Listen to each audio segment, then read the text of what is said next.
Hello there, it's Dad. And as you know, Rey and Kylo were released to Lego Star Wars Battles a little over a week ago.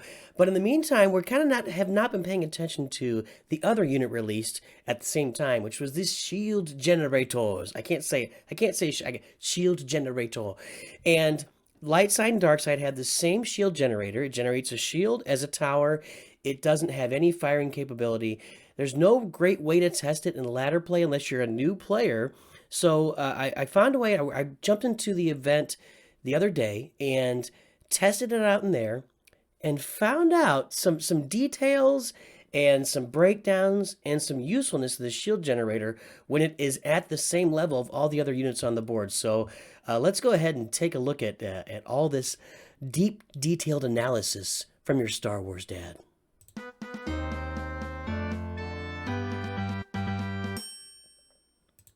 Okay, first we take a look. The Imperial Shield Generator is here. It's level 5. It's going to be the exact same on the light side. They're the same unit. High regenerating health, deals AoE stun when destroyed. It also deals damage. It doesn't say that, but it deals damage and stun when it's destroyed.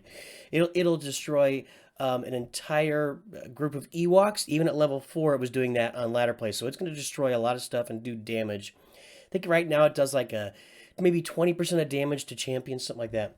Absorbs damage like a sponge and explodes like a grenade. And you can see all stats. Right now it's got 560 health and 845 shield health with a shield recovery rate and a shield recovery delay. Guys, you need to see this in action to really understand what it does. So let's jump into this gameplay. And I'm going to be doing some pausing here. When this was discovered last night, it was pretty exciting because I had been trying it. I jumped onto the stream at the beginning. I was trying it as a middle tower. It does not work as a middle tower. I don't recommend that. But as a rear tower, it's really effective because your opponent has to walk all the way up to it. They have to traverse the entire board. The only real way to attack it as a rear tower is to get a middle tower. You need a middle tower to attack this tower. These long pushes toward these shield generators are going to be completely useless once these things are leveled up. So let's look at this right now, and I'm going to pause it. Well, you can't really see, but right now we know that he's got Princess Leia with a Tauntaun and something else coming in, and I just seismic charged the whole thing. Now, normally with a tower, you'd be concerned. You're like, well, my tower's going to take a bunch of damage from that Tauntaun. Even after I get rid of the Rage, or get rid of the Inspire, you know, the tower, if this was a particle beam or a turbo laser, it would end up taking like maybe half of its damage from a Tauntaun. You'd be sitting there with a half damage. You'd either have to repair it with R2 or just kind of sit there with it for the rest of the game. But watch what happens here. So the bottom line is the shield. You see that bottom yellow line? It's being depleted while the Tauntaun is attacking. It gets down to 255. Now keep an eye on that bottom line, everybody. Keep an eye on that bottom line. After a few moments, I don't know the timing, maybe 2 or 3 seconds of it not being under attack, the shield regenerates completely. So my tower now is basically in a position where it has not been touched. It has 0 damage done to the tower. It's ready to go. It's sitting there ready for another run. So come at me, bro. That's the nickname for this tower, is the come at me, bro tower. And he does it again. This is not a good strategy against this tower. And the reason, and now this is going to be really interesting to watch this here. Watch the shield go down. So our shield is gone. And there's something else there. And now it's 302, 203, 104, 5. Now the Tauntaun dies. Now watch this shield generator.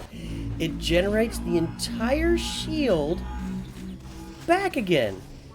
So the health is never going to come back. The health is going to be at 5 for the rest of the game. But now it's got the 750 shield. It's got the entire shield back on that tower. So now he has to go through basically 755 damage in that tower all over again, and he says, wow. Callus ATX says, wow. Now I build the middle tower, the middle turbo laser, and now it makes those towers even harder to get to. So this is the strategy I really believe is the middle turbo laser, maybe a middle particle beam, depending on your preference, and the 2 shield generators in back. The hard part's going to be that right now, for now, like I'm at about 6,000 trophies. This is not going to be viable in ladder play for me until I get those things leveled up to at least like level 8. So once I get them at like level 8, I'm going to be trying them out in ladder play. Until then, there's just not enough health and shield to be viable. So I'll be using them in events. I'm going to be using them constantly in events. These are going to be my main go-tos in events, except for maybe the Inspire event. They don't really fit there. They just don't, there's no reason to think, well, they might do some more damage on exploding, I'm not really sure. But right now, they're going to be my go-to towers for rear defense in events, and I won't be using them in ladder play until I can get them leveled up. Now, I got one more example here. Okay, now we're going to look at a light side battle. I'm using Rey here. Now, granted, they used Princess Leia and Phasma in these two battles.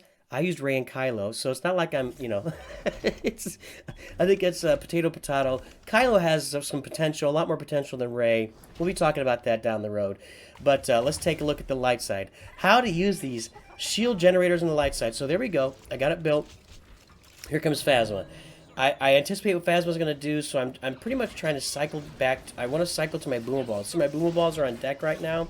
I'm trying to cycle to them because that's how you kill Phasma, with Boomer Balls. So I'm going to drop Chewie here. Chewie's going to take out those Stormtroopers. He's great AoE. When Chewie is the same level as other units... Now, okay, now look. The sniper is hitting the shield. I want you to pay attention to something here. The sniper does more than 91 damage, right? The sniper does more than 91 damage. But it will only do 91 damage when units are taking out the shield.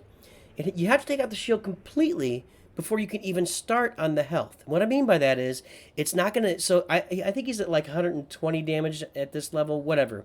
He's not going to do 91 damage to the shield and another 29 damage to the tower, to the health. He's just going to do damage to the shield. He just does... So they have to destroy the shield before they can even start on the health. So watch this happen. Boom. It gets the shield down to 0, and the health is at a full 500 now. And look, it actually re-engaged the units in front of it. You'll also... Let's talk about a few things there. Actually, let's go ahead and replay that. I want to replay that, because what happened is... What had happened was... What happened there, and this is exactly what happened. The sniper engaged the power generator. By the way, that sound for the power generator... It just plays and plays. Anyway, none of the weird things with the sound. The sniper engaged the shield generator. It knocked out the shield. So and again, you have to knock out the entire shield before you can start. So the shield could be at 5 health, and it would take a full sniper shot to take it out. Then, or 5, you get it, 5 shield. And then they could start on the shield. Well, then also what happened was the sniper reset, and it started engaging other units. It was no longer engaging the shield generator. It engaged R2 and Chewbacca, the units that were coming at it. So it kind of so everything kind of reset once it got through the shield. So that's something to really take notice of. Another third thing, you notice R2 doesn't heal the shield. R2 only heals the health. So the health of the shield generator was at a full 500. As the shield was going down, R2 was moving forward to attack. R2 and C2 will only heal the health of the tower, not the shield. The shield is completely on its own to fall down and regenerate over and over again. So I think that's enough explanation. You can watch it happen here. There's the sniper on it. The sniper does damage. The sniper right now is doing 200 each time it hits. It does 200, but only does 91 here. It kills the shield. Now it re-engages in the porgs. It's not hitting the generator anymore. It's hitting the porgs. Now look, my shield generator goes back. So now I have a complete, and then he wastes a bomber. Now that's because he doesn't, Romantic Falcon does not understand how the shield generator works yet, and I was just learning too. All he did was wipe out the shield again. So now the shield comes, so he just wasted 4 energy. This is an awesome... I'm telling you, I think when these things are at full level, when you get these things leveled up to the same level as your other cards, these are going to be really serious towers. This is really an awesome discovery. You have to have energy to defend them, guys. They can't defend themselves. And that's what makes them so vulnerable to a middle tower. You know, they get out there against a middle tower, you have to be really careful because people can drop Ewoks or Porgs or battle droids or whatever directly on top of them. You got to be ready to defend. If your opponent has a middle tower, get your defensive posture back up. Maybe only choose to defend one of them. You'll have to make some decisions there.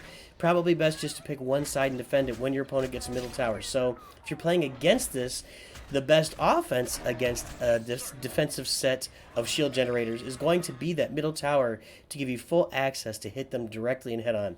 Let's watch the rest of this battle play out. I think we've gone through it enough to show, hey, this is how to shield generator. This is how you're going to get it done. So I let the one Stormtrooper go over there. This is where I'm saying you got to kind of pick and choose your battles. I probably should have just left Chewbacca on that one. What do I end up doing here? Do I end up boomaballing? No, BB-8 comes in to do the damage. So as long as I can get to... See, that one Stormtrooper did all the damage. As long as I get to him before he kills the entire shield, he's just going to regenerate.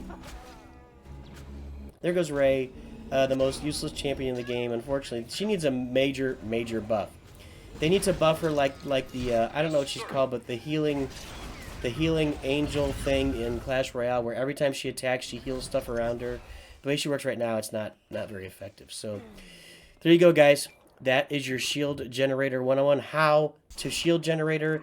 It's actually going to be a pretty good tower in the game. It's going to be, again, will be my go-to tower for events. I'll be leveling it up so I can use it in ladder play. It's a lot of fun. It certainly is a frustration for your opponent. We'll have to work on some offensive strategies for it. But clearly, the best offense when you're facing shield generators is get that middle tower. Get that middle tower, because otherwise you really have no shot to play against it. There we go, guys. Have a great day. Always remember, Nuke's too good.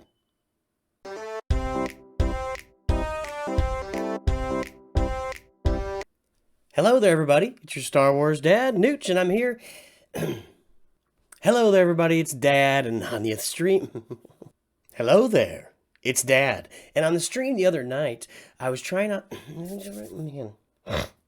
Hello there. It's Dad. And in Lego Star... God bless it. Hello there. It's Dad.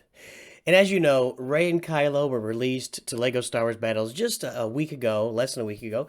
Nope, this is going to come out if you... Okay.